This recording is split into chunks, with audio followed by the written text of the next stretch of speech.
Good morning to all of you. आज हम geometry के बारे में जानेंगे, जिसमें आज का मेजर टॉपिक रहेगा रेखा और कोण। वैसे ज्योमेट्री को हम 5 पार्ट में डिवाइड कर सकते हैं: रेखा और कोण, दूसरा ट्रायंगल, तीसरा क्वाड्रिलेटरल, पॉलीगन बहुभुज, सर्कल यानी वृत्त। आगे हम बात करें लाइन और एंगल का।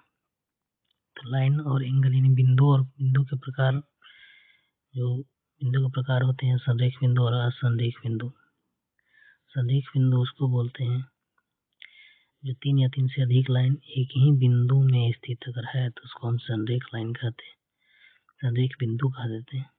और 3 या 3 से अधिक बिंदु जब एक रेखा में ना हो तो उसको हम असंरेख बिंदु बोलते हैं।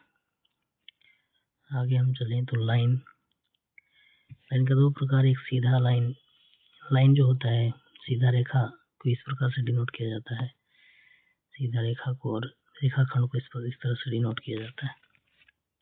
टाइप्स ऑफ लाइन के प्रकार के बारे में जानेंगे। प्रतिच्छेदी रेखा, इंटरसेक्ट लाइन जो होता है, 2 लाइन एक दूसरे को आपस में काटता है तो उसको हम प्रतिच्छेदी रेखा बोल देते हैं। प्रतिच्छेदी रेखा ये है। संगामी रेखा, जब एक ही बिंदु से होकर 2 या 2 से अधिक लाइन अगर वो एक ही बिंदु से होकर गुजरे तो उसको हम संगामी रेखा बोलते हैं, संगामी रेखा। अगर आगे चले तो टाइप्स ऑफ एंगल के प्रकार में हम जानेंगे एक्यूट एंगल, न्यून कोण जो होता है 90 डिग्री से अगर 90 डिग्री से अगर कम है तो उसको हम न्यून कोण बोल देते हैं। अगर 90 डिग्री के बराबर है तो समकोण बोल देते हैं। अगर 90 डिग्री से अधिक है तो अधिक कोण। और अगर कोई कोण दिया गया है उसका अपोजिट का, मान लिया जाए कि कोण x है, इसके अपोजिट का जो कोण बना हुआ इस तरफ का कोण है, इसको हम रिफ्लेक्स एंगल यानी बृहद कोण बोल देते हैं। क्या बोल देते हैं? बृहद कोण। यानी न्यून कोण के अपोजिट साइड वाला को हम बृहद कोण बोल देते हैं। चलिए आगे चलें। पेयर ऑफ एंगल कोण का जोड़ा, कुछ कोण के जोड़े होते हैं जिसमें आसन्न कोण आते हैं।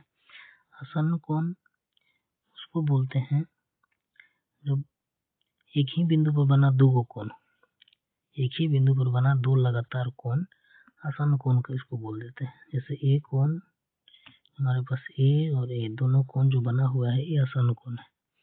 इसमें लिखा हुआ 3 रेखा रहता है आसन्न कोण बनाने के लिए।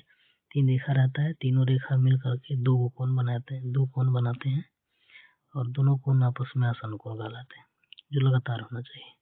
एग्जाम्पल के रूप में जो यहाँ दिया गया है कोण ए पी वी और कोण पी पी पी सी, ये दोनों आसन्न कोण है, ये दोनों कोण आसन्न कोण है। अगर आगे चले पूरक कोण, तो पूरक कोण के बारे में, यदि 2 कोण मिल करके 90 डिग्री बना दे, पूरक कोण उसको बोलते हैं जब 2 कोण मिलकर 90 डिग्री बना दे तो उसको हम पूरक कोण बोल देते हैं। पूरक कोण, ये पूरक कोण बना रहा है। और समपूरक कोण उसको बोलते हैं जब 2 कोण मिल करके और 180 डिग्री बना दे, मतलब स्ट्रेट लाइन बना दे। 2 कोण एक स्ट्रेट लाइन पर हो तो वो क्या कहलाता है?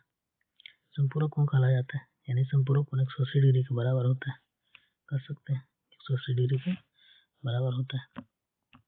अगर आगे चले तो आगे 4 प्रकार के कोण और हम पढ़ेंगे: शीर्षाभिमुख कोण, संगत कोण, एकांतर कोण तथा क्रमागत आंतरिक कोण।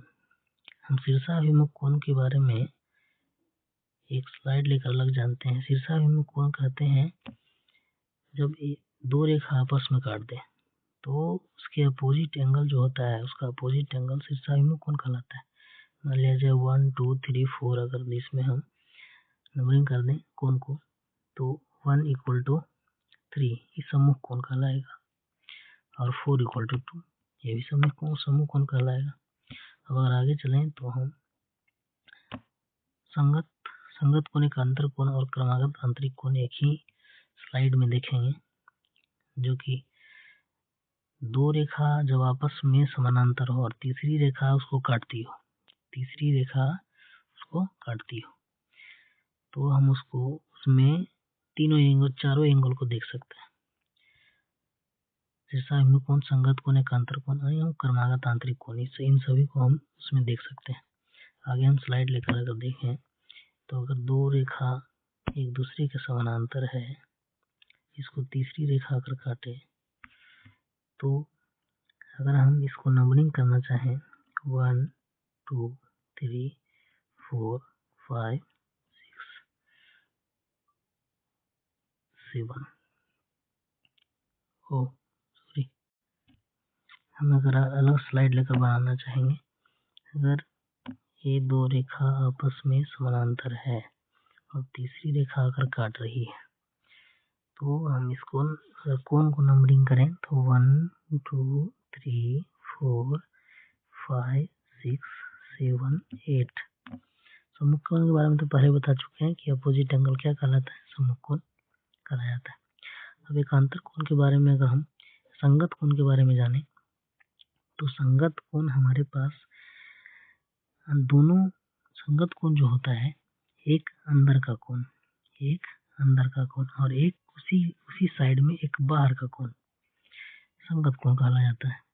यानी कि कोण 7 बराबर कोण 3, उसी प्रकार से कोण 5 बराबर कोण 1, कोण 4 बराबर कोण 8, कोण और भी ले सकते हैं हम। इसी प्रकार से कोण 2 इक्वल टू कोण 6, 1 इक्वल टू 3, तो 4 बराबर 4 बराबर ये कोण दोनों बराबर होगा, कोण 3 कोण 7 बराबर होगा, कोण 2 और कोण 6 बराबर होगा, कोण 1 और हमारे पास कोण नंबर 5 है, ये दोनों बराबर होगा, जो कि लिखा हुआ है इसमें। अब अगर हम संगत कोण हमारे पास हो गया संगत कोण। अब एकांतर कोण की अगर बात करें, दो रेखा आपस में समानांतर है, तीसरी रेखा काट रही है 1 2 3 4, इसको 5, इसको 6 7 8, तो एकांतर कोण कहलाता है। दोनों कोण अंदर का होगा लेकिन अपोजिट साइड में होगा।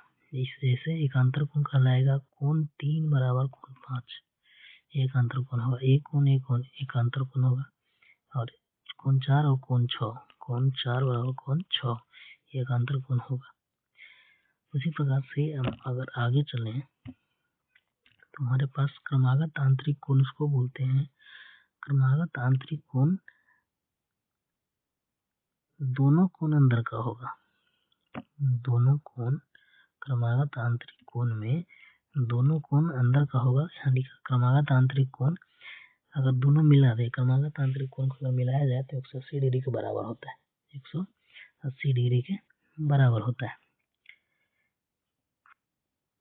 अगर ये देखना चाहें तो इसको हम कह सकते हैं कि एक क्रमागत आंतरिक कोण है। क्रमागत आंतरिक कोण में अगर हम इस कोण को और इस कोण को दोनों को देखें, अगर इसको x कहें इसको y कहें, या इसको हम कोण 1 या 2 बोल सकते हैं, कोण 1 इसको 2 बोले तो 1 + 2 इक्वल टू 180 डिग्री हो जाएगा, 180 डिग्री हो जाएगा। इतना ही था, चलिए थैंक यू।